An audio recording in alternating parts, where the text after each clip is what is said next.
l'Espagne est secouée par une affaire d'espionnage avec le logiciel israélien Pegasus. Cette nouvelle affaire semble gêner au plus haut point les dirigeants du pays qui ne veulent en aucun cas qu'elle soit à l'origine de nouvelles tensions avec le Maroc. En effet, des responsables espagnols multiplient les déclarations pour mettre le royaume en dehors des parties suspectées d'être à l'origine de cette affaire.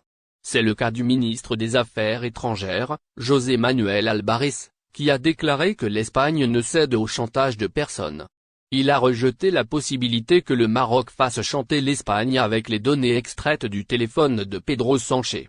Ainsi, pour José Manuel Álvarez, il n'y a aucun fait qui prouve que le Maroc est derrière le piratage des téléphones portables de Pedro Sánchez et de Margarita Robles, la ministre de la Défense, insistant sur le fait qu'il s'agit d'un agent extérieur qui pourrait bien ne pas être un pays.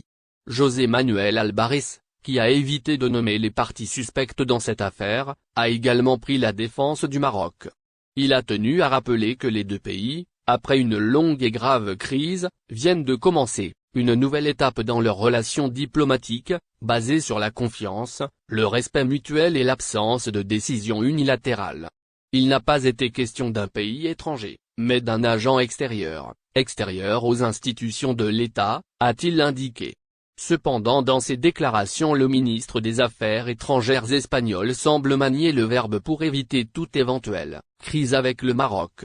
Il suit la stratégie de son gouvernement qui refuse de s'attaquer au Maroc, malgré les soupçons qui pèsent sur le royaume quant au piratage du téléphone de Pedro Sánchez à l'aide du logiciel Pegasus. Une opération qui s'est produite depuis plusieurs mois et que le gouvernement espagnol veut vraisemblablement étouffer afin de maintenir de bonnes relations avec le royaume. Cette option du gouvernement a été dévoilée par des médias espagnols qui ont affirmé que même si l'Espagne finit par découvrir que le Maroc est derrière cette opération, elle ne dévoilerait pas cette information qui provoquerait à coup sûr une nouvelle crise.